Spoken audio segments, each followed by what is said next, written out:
À plusieurs reprises, dans les évangiles, les paroles de Jésus sont citées ou ses actions sont décrites alors qu'il était seul. Par exemple, lorsque Jésus était dans le désert pendant 40 jours, Matthieu 4, ou qu'il priait dans le jardin de Gethsémani, Marc 14. Il était seul.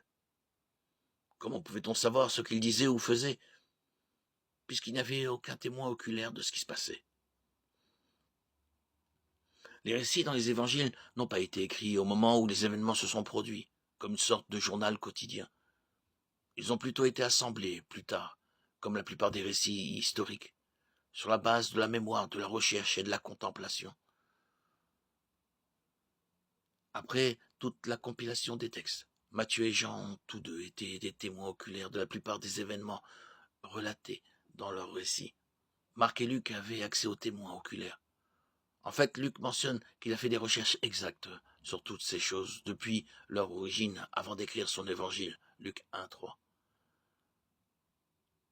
Très probablement, Marc a glané des informations pour son évangile auprès de l'apôtre Pierre, tel un journaliste, 1 Pierre 5:13.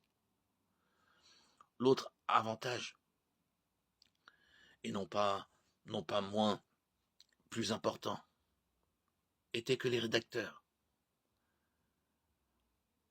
ont tous été inspirés par le Saint-Esprit. Cet élément, qui est de taille,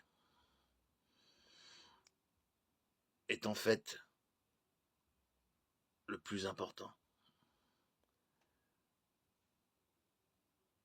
Nous recevons tous des enseignements, tout ce qui s'est passé dans l'histoire, grâce à cet Esprit de Dieu, que Dieu nous a accordé à ceux qui devaient révéler la parole.